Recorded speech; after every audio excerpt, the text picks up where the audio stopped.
তোমার বুকের ডান পাশে এই কাটা দাগটা কিসের? বাসর রাতেই তনিমাকে প্রশ্নটা করেছিল অভ্র। তনিমার নির্লিপ্তভাবেই উত্তর দেয়, ব্রেস্ট টিউমার ছিল, ওটা সেই সার্জারির দাগ। কবে হয়েছিল? খুব স্বাভাবিক প্রশ্ন, কিন্তু তনিমার মাথার মধ্যে একটা সূক্ষ্ম ক্রোধ চিনচিন করে ওঠে। মা প্রায়ই বলতেন মেয়ে মানুষের এত রাগ ভালো নয়, কিন্তু এই উপদেশ মেনে চলার মেয়ে তনিমা কোনোদিনই ছিল না। তবুও আজ সে আশ্চর্য রকম শান্ত। তারপর বলল, সে বছর তিনেক আগের। ও আচ্ছা। মুখে ও আচ্ছা বললেও সেদিন অভ্রর চোখে লেগে থাকা এক রাশ অবিশ্বাস আর সন্দেহ তনিমার দৃষ্টি এড়ায়নি। কিন্তু আগেও যে মানুষটা তার মধ্যে ডুবে যাচ্ছিল, সে যেন হঠাৎই সচেতন হয়ে উঠল। রাত হয়েছে অনেক, সুতরাং আমাদের এখন ঘুমানো উচিত বলেই সে পাশ ফিরে শুয়ে পড়ল। তনিমাও আর কথা বাড়ালো না। হঠাৎ করেই তার সেই রাগটা গভীর বেদনায় রূপ নিল। সেই বেদনার দু চার ফোঁটা ঝরেও পড়ল গাল বেয়ে। অভ্র তনিমাকে বিশ্বাস করেনি, কিন্তু সত্যিই এসএসসি পরীক্ষার আগে ওর ব্রেস্ট টিউমারের সার্জারিটা হয়েছিল। এই সার্জারিটার জন্য মেয়েটা টেস্ট পরীক্ষাটাও পর্যন্ত দিতে পারেনি, কিন্তু নেহাতি ভালো ছাত্রী ছিল বলে স্কুল থেকে এসএসসি পরীক্ষায় অংশ নেওয়ার সুযোগটা করে দিয়েছিল। কিন্তু ও ভেঙে গিয়েছিল, মন থেকে ভেঙে গিয়েছিলই আসলে। যদিও সার্জারিটা খুব বড় কিছু ছিল না, তবুও ভয়ই ওকে কাবু করে ফেলেছিল। পড়ালেখায় গতি ফিরল না, এসএসসির রেজাল্টও আশানুরূপ হয়নি। তাই ওই স্মৃতিটা তনিমা মনে রাখতে চায় না। তবুও তার বাসর রাতের স্বপ্ন ভাঙতে সে হাজির হয়ে গেল। পরিবারের পছন্দে শিক্ষিত আর সুশীল একটা ছেলেকেই তো বিয়ে করেছে তনিমা, কিন্তু কেমন শিক্ষিত সে যে একটা সার্জারির দাগ চিনতে পারছে না? অন্য কিছু ভেবে বসে আছে। থাক না। বিয়ের দুদিন বাদেই অভ্র কৌশলে তনিমার ফেসবুক আইডি পাসওয়ার্ডটা চাইল। তনিমা, তোমার এফবি পাসওয়ার্ডটা বলো তো, আমার সাথে অ্যাড দিয়ে দিই। তনিমা ফেসবুকে খুব একটা অ্যাক্টিভ না, কেবল বন্ধুদের সাথে যোগাযোগটা রাখার জন্য ফেসবুক ইউজ করা। ফোন করে আর কদিনই বা ওদের খোঁজ নেওয়া হয়? তার চেয়ে অবসরে ফ্রেন্ডস গ্রুপে অল্প বিস্তার চ্যাটিং মনটা ভরে যায়, কিন্তু তবুও সেটা তার ব্যক্তিগত ব্যাপার। তাই সোজা সাপটা উত্তর দিয়ে দিল, পাসওয়ার্ড কেন লাগবে? তুমি রিকোয়েস্ট পাঠিয়ে দাও, আমি অ্যাকসেপ্ট করে নেব। তনিমার কথার প্রত্যুত্তরে সেদিন অভ্রর মুখে এক রাশ অন্ধকার নেমে এসেছিল। ও গায়ে মাখেনি, ছেলেটা এমনিতেই ফর্সা, তনিমার চেয়ে বেশি সুন্দর দেখতে। মুখ কালো করে আছে বলে সৌন্দর্যের গ্রহণ লেগেছে যেন। থাক না। বিয়ের সপ্তাহখানেক পরে তনিমার বন্ধুরা এসেছিল ওদের বাসায়। ওদের মধ্যে দুজন ছেলে বন্ধুও ছিল, নাইম আর রাশেদ, তনিমার ছোটবেলার ফ্রেন্ড। কিন্তু ওদের দেখেই অভ্রর চোখে বিরক্তি ফুটে উঠল। বিয়ের এই কদিনের মধ্যেই তনিমা ওর চোখের ভাষা পড়তে শিখে গেছে। স্বামীর সাথে এইটুকুই মাত্র হৃদ্যতা তার। বন্ধুদের সাথে বহুক্ষণ আড্ডা চলল। অভ্রও সবার সাথে বসেছিল, কিন্তু আড্ডায় ওর উপস্থিতি বা আগ্রহ কোনোটাই ছিল না, যেন অনেকটা বাধ্য হয়েই বসে আছে। বউকে পাহারা দিচ্ছে যেন। রাতে খাওয়ার পর ওরা চলে গেলে অভ্র কথাটা বলেই ফেলল, তোমার ছেলে ফ্রেন্ডও আছে দেখছি। কণ্ঠে স্পষ্ট বিদ্রুপ, কিন্তু তনিমা একটুও ঘাবড়ালো না। মেয়েটা কেমন যেন শক্ত ধাতুতে গড়া। অভ্র যে কিছু একটা বলবে তার জন্য সে তৈরি হয়েছিল, তাই ধীরে সুস্থে জবাব দিল, দেখছই তো, তোমার কোনো বান্ধবীর বয়ফ্রেন্ড? না, ওরা আমার ফ্রেন্ড। খুব ঘনিষ্ঠ বন্ধুত্ব? দীর্ঘদিনের বন্ধুত্ব। আচ্ছা, সেদিন রাতে পতিদেব কেবল পাশ ফিরে শুই ক্ষান্ত হলেন না, তাদের মাঝখানে একটা কোলবালিশও স্থান পেল। তনিমা আবারও অবাক হয়, একটা শিক্ষিত লোকের মন কি করে এতটা সংকীর্ণ হতে পারে। অবশ্য এসব ভেবে কোনো লাভ নেই। বাবা মার পছন্দে বিয়ে করলো, তারা নিশ্চয়ই ভুল করতে পারেন না। তনিমার জন্য হয়তো এই ছেলেটাই পারফেক্ট। একটু সন্দেহপ্রবণ তো কি হয়েছে, থাক না। ঘটনাগুলো খুব দ্রুত ঘটছিল, সময়ও যেন তার সাথে পাল্লা দিয়ে হারাতে রাজি নয়। দেখতে দেখতে অভ্র তনিমার বিবাহিত জীবনের 5টি বছর অতিক্রান্ত হয়ে গেল। এই 5টি বছরের স্মৃতি বলতে তাদের মধ্যে আরও কিছু অপ্রিয় ঘটনা, সন্দেহ আর অবিশ্বাস অভ্রর অন্তরে একেবারে গেঁথে গিয়েছিল। তবুও সবকিছুর পরে থাক না বলেই তনিমা অব্রর সাথে থেকে গিয়েছিল। সব দুঃখ কষ্টকে অবজ্ঞা আর অবহেলা করার আশ্চর্য ক্ষমতা ছিল মেয়েটার। জীবনটা মসৃণ না হলেও সংসারটা চলছিল। হয়তো আরও কয়েক বছর এভাবে চলতে পারত যদি না সে এসে পড়তো, যার আগমন ঘটেছিল অনাড়ম্বরভাবে, কিন্তু তনিমার জীবনটাকে সম্পূর্ণ উল্টে দিয়েছিল। সেদিন অব্র অফিসে চলে যাওয়ার পর তনিমা কিচেনে ব্যস্ত ছিল। হঠাৎ কলিং বেলের শব্দে কিছুটা চমকেই ওঠে। এখন তো কারোর আসার কথা নয়, তবুও অনিশ্চিত পদক্ষেপে এগিয়ে যায় দরজার দিকে। অব্র ফিরে এলো না তো? আজ এত তাড়াতাড়ি অফিস ছুটি হয়ে গেল? কোনো দুর্ঘটনা নয় তো? ভাবতেই পদক্ষেপ দ্রুততর হয় তনিমার। এক ছাদের নিচে থাকতে থাকতে আজকাল মানুষটার প্রতি খুব মায়া পড়ে গেছে ওর। তবে কি এর নাম ভালোবাসা? বিয়ের 5 বছর পর স্বামীর প্রেমে পড়েছে সে? দ্রুতই এসব এলোমেলো ভাবনা খেলে যায় তনিমার মাথায়। দুশ্চিন্তা আরও গাঢ় হয়, কিন্তু এক রাশ উৎকণ্ঠা নিয়ে দরজা খোলার সাথে সাথে ভূত দেখার মতন চমকে ওঠে মেয়েটা। সহসা কোনো কথা বের হয় না মুখ দিয়ে। একজোড়া বিস্ফোরিত চোখের সাথে সংঘর্ষ হয় আর এক জোড়া চোখের। নিরুত্তাপ আর শীতল সেই চোখ দুটি। এক রাশ বিষণ্ণতা যেন ভর করে আছে সেই দৃষ্টিতে। ভয় পেলে নাকি? সেই কণ্ঠস্বর একসময় যা প্রাণে দোলা দিয়ে যেত, অথচ আজ সেই কণ্ঠ শুনে সত্যি ভীতির সঞ্চার হয়। না, ভয় পেলে চলবে না। নিজেকে দ্রুত সামলে নেয় তনিমা। ভয়ের কি আছে? আসুন, ভিতরে আসুন। দরজা থেকে সরে দাঁড়িয়ে সামিন ভাইকে ভিতরে আসার পথ করে দেয়। সামিন ভাইয়ের ঠোঁটে খেলা করছিল অদ্ভুত এক হাসি। তার অর্থ তনিমা সেদিন বুঝতে পারেনি। বস্তুত সামিন ভাইকে বোঝা তনিমার জন্য কোনোদিনই সহজ ছিল না। 5 বছর আগেও নয়, আজকেও নয়। তনিমার ঘরের প্রতিটা কোণ ঘুরে ঘুরে দেখেন সামিন ভাই। বাকি থাকে না কিচেনটাও। তনিমা কেবল নীরবে অনুসরণ করে। সামিনের ঠোঁটে ঝুলে থাকা অলস হাসিটা আরও দীর্ঘায়িত হয়। বাহ, বেশ তো সংসার করছো, একেবারে পাক্কা গৃহিণী। হ্যাঁ, এত তাড়াতাড়ি গুছিয়ে নেবে ভাবিনি। অগোছালো ছিলাম কবে? সামিন যেন একটু চমকে ওঠে। ও তাই তো, আমারই ভুল, সরি। তুমি বরাবরই বেশ গোছানো। 5 বছর অনেক সময়। দেখা শেষ হয়েছে আপনার? কি ঘর? ও হ্যাঁ, হয়েছে। তবে বসুন গিয়ে, আমি চা আনছি। তনিমা আবারও কিচেনে পা বাড়ায়। সামিন পিছন থেকে বলে ওঠে, তাড়াতাড়ি এসো কিন্তু, তোমার বরের আসার সময় হয়ে যাচ্ছে। তনিমা থমকে দাঁড়ায়। খোঁজ খবর নিয়েই এসেছেন দেখছি। গোয়েন্দাগিরির অভ্যাসটা এখনো ছাড়তে পারিনি যে। তনিমা এ কথার কোনো জবাব দেয় না। অকম্পিত পায়ে কিচেনে চলে যায়। সামিনও সোফায় বসে একটা সিগারেট ধরায়। তনিমা চা নিয়ে ফিরে আসে। কি সহজ স্বাভাবিক তার আচরণ। সেই এক মুহূর্তের মধ্যে চমকে ওঠা বাদ দিলে তার মধ্যে আর কোনো জড়তা নেই। তাকে দেখে মনেই হয় না সে 5 বছরে পুরনো প্রেমিককে চা বানিয়ে খাওয়াচ্ছে। অবশ্য সামিনকে প্রেমিক বলা যায় কিনা সেটা নিয়ে তনিমার যথেষ্ট সন্দেহ আছে। ভালোবাসাটা ছিল একতরফা, কেবল তনিমার দিক থেকেই। সামিন ভাই তখন ক্যাম্পাসে নাম করা অভিনেতা। নাটক, থিয়েটার এসব নিয়েই তার মহা ব্যস্ততা। কিন্তু শুধু ক্যাম্পাসে সীমাবদ্ধ থাকলে চলবে না, তাকে আরও উন্নতি করতে হবে। টিভি, নাটকের জন্য বিভিন্ন জায়গায় অডিশন দিয়েছেন। মোট কথা, অভিনয়ে একটা চমৎকার কেরিয়ার গড়ার জন্য নিবেদিত প্রাণ। সুতরাং ফালতু প্রেম ভালোবাসায় জড়িয়ে পড়ে তারুণ্যের প্রাণশক্তি হারিয়ে ফেলার কোনো প্রশ্নই ওঠে না। অভিনয়ই ছিল তার ধ্যান, জ্ঞান আর একমাত্র সাধনা।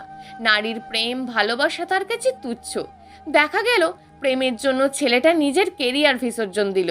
অন্তত শামিন ভাইয়ের এটাই ধারণা ছিল। কিন্তু অভিনয় তাকে কি দিয়েছে? আজ পর্যন্ত তো তাকে কোনো নাটক সিনেমায় দেখা গেল না। তনিমা অজান্তেই ঠোঁট বাঁকায়। এই মানুষটাকে দেখে সবসময় সাদাসিধে হাসি খুশি মনে হতো, কিন্তু তনিমা বিশ্বাস করত শামিন ভাই প্রচণ্ড অহংকারী। নয়তো কি, একটু ভালোবাসলে কি হয়? শামিন ভাই কেন সবসময় এমন অধরাই থেকে যান? দীর্ঘশ্বাসগুলো বুকের ভেতরেই আটকে থাকে। থাক না, তবুও তনিমা তাকেই ভালোবেসেছে। সেটা তার একান্ত ব্যক্তিগত ব্যাপার। ওইসব স্মৃতি মনে করে ক্যাম্পাসের বড় ভাইয়ের সাথে এতদিন পরের সাক্ষাৎটা মাটি করার প্রশ্নই ওঠে না। শামিন ভাই একবার চায়ে চুমুক দিয়ে আবারও সিগারেটের ধোঁয়ায় হারিয়ে গেলেন। তনিমা অবাক হয়ে দেখে 5 বছরে এই মানুষটার কোনো পরিবর্তন ঘটেনি। একেবারে সেই আগেরই মতন। মনে হয় এই তো সেদিন শামীন ভাই তার বন্ধুদের নিয়ে ক্যান্টিনে চা সিগারেট খাচ্ছিলেন। ছাত্র জীবন থেকেই শামীন ভাই প্রচুর ধূমপান করতেন, ধোঁয়ায় ভরিয়ে রাখতেন চারপাশ। সেই ধোঁয়াশা অতিক্রম করে তাকে ছোঁয়ার সাধ্যি তনিমার ছিল না, তাই দূর থেকে তাকিয়ে তাকিয়েই দেখত। ক্যাম্পাসে শামীন ভাই ছিল পরিচিত মুখ, শুধু অভিনয়ের জন্য না। কোনো ছাত্রের হয়তো সিট দরকার, কেউ হয়তো সেমিস্টারের ফি দিতে পারলো না, কোনো ছেলে হয়তো ক্যাম্পাসে মেয়েদের উত্ত্যক্ত করছে। এমন সব সমস্যার সমাধানে শামীন ভাই সর্বদা হাজির। কত দিকেই না খেয়াল রাখতেন তিনি। শুধু একটা মেয়ে যে তার জন্য পাগল প্রায়, সেদিকেই তার দৃষ্টি পড়তো না। আসলে এত সব কাজের মধ্যে সময় কোথায় তার?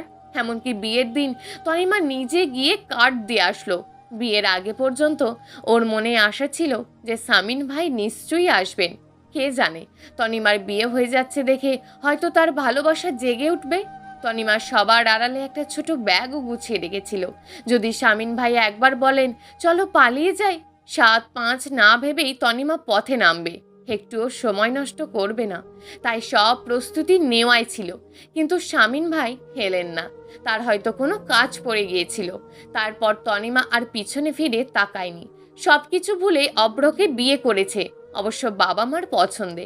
প্রতিনিয়ত এই সংসারটা রক্ষার জন্য তাকে আপোষ করতে হচ্ছে।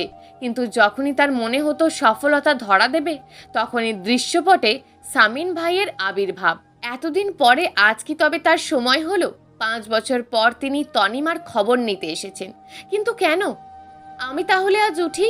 তনিমা নিজের চিন্তায় এতটাই ডুবেছিল যে শামীন ভাই কখন উঠে দাঁড়িয়েছে টেরই পায়নি। ব্যস্ত হয়ে বলে উঠল, সে কি, চলে যাচ্ছেন যে? দুপুরে খেয়ে যান। আমি তো জানতাম অব্র সাহেব দুপুরে বাসায় খেতে আসেন। শামীন ভাইয়ের ঠোঁটে দুষ্টুমির হাসি। তনিমার মধ্যে হঠাৎ একটা পাগলামি মাথা নাড়া দিয়ে উঠল। একবার ইচ্ছে করছিল বলে, অব্র আসলে আসবে, তাতে দোষ তো কিছু নেই। কিন্তু কথাটা আর বলা হলো না। অব্র যে বিষয়টা স্বাভাবিকভাবে নেবে না তা তনিমার থেকে ভালো আর কে জানে। শামীন ভাই চলে গেলে তনিমা আবার রান্নায় ব্যস্ত হয়ে পড়ে। শামীন ভাই কেন এসেছিলেন সেটা আর জিজ্ঞেস করা হলো না। অবশ্য তনিমা তা নিয়ে মোটেও চিন্তিত না।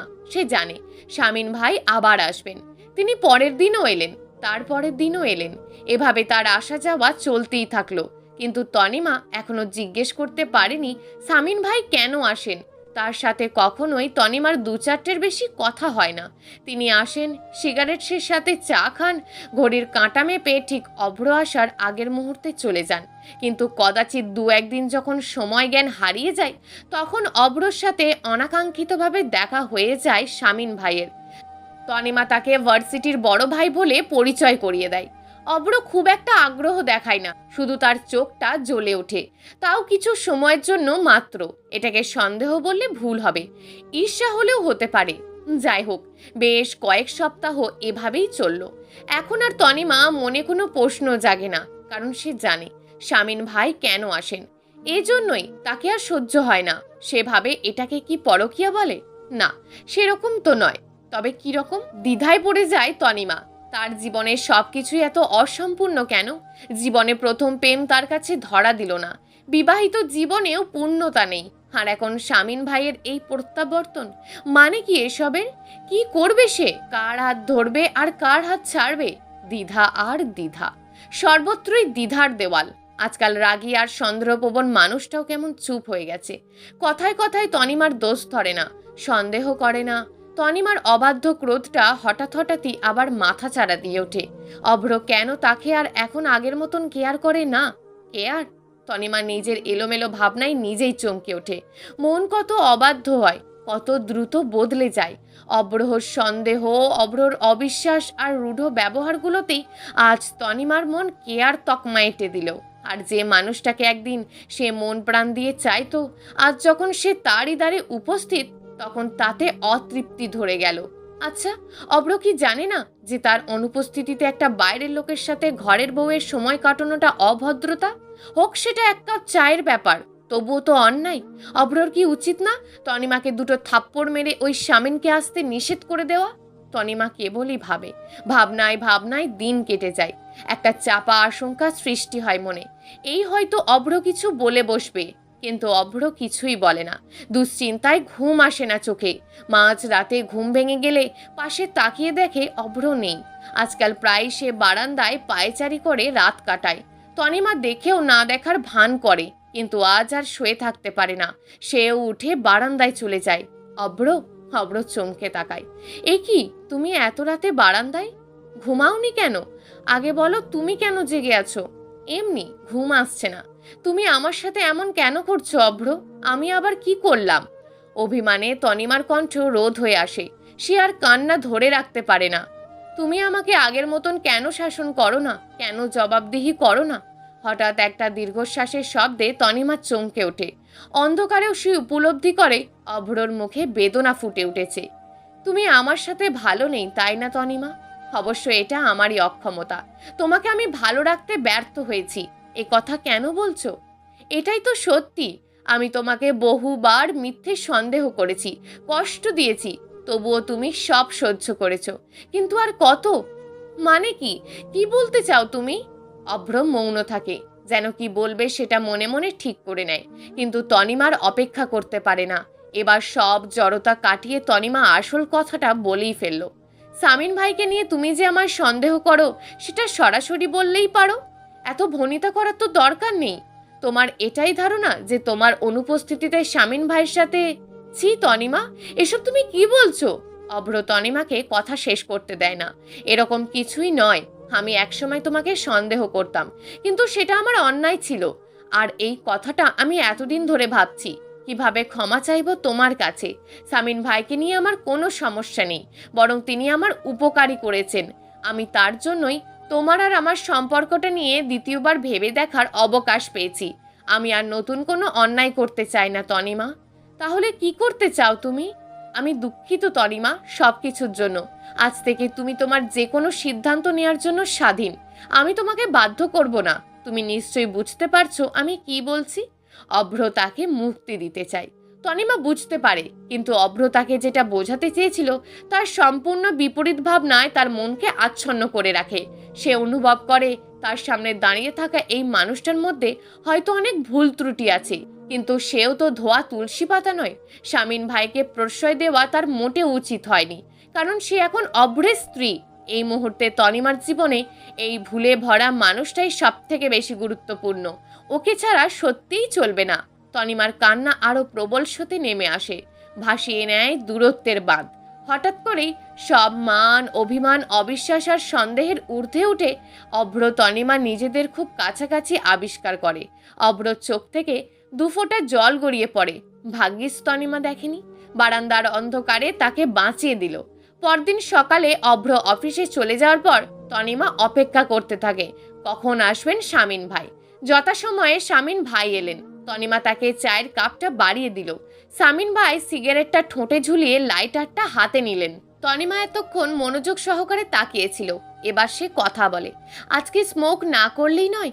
কথাটা অনুরোধের, কিন্তু তনিমার চোখ আর কণ্ঠে যেটাই ফুটে উঠুক না কেন, সেটা অনুরোধ নয় মোটেও। শামিন ভাই সিগারেটটা আবার পকেটে রেখে দিলেন। আপনার সাথে আমার কিছু কথা আছে, কিন্তু প্রতিদিনই সিগারেটের ধোঁয়ায় আপনার পৃথিবী আলাদা হয়ে যায় বলে আর বলা হয়ে ওঠে না। আজ বলো তবে, কি কথা বলতে চাও? আপনার কি ফিরে না আসলে চলতো না? আমার জীবনে আপনার প্রত্যাবর্তনটা কি খুব জরুরি ছিল? নিজের এমন সরাসরি রূঢ় প্রশ্নে তনিমা একটু লজ্জিত হয়।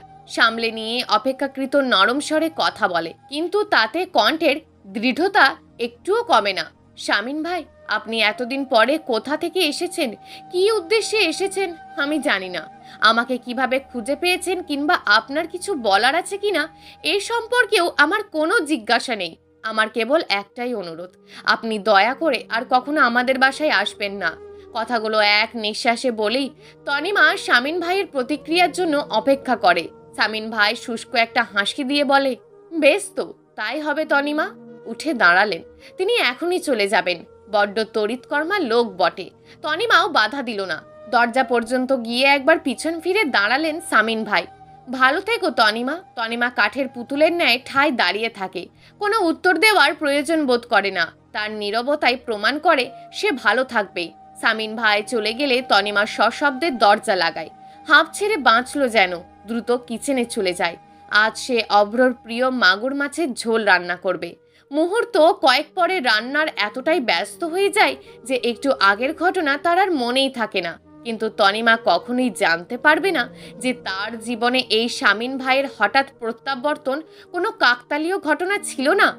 ক্যাম্পাসে এই মেয়েটা তার পিছনে খুব ঘুরঘুর করত, শামীন ভাই পাত্তা দেয়নি। প্রেম ভালোবাসা করার লোক তিনি নন। যখন শুনলেন মেয়েটার বিয়ে হয়ে যাচ্ছে, বেশ ঘাম দিয়েই জ্বর ছেড়েছিল তার।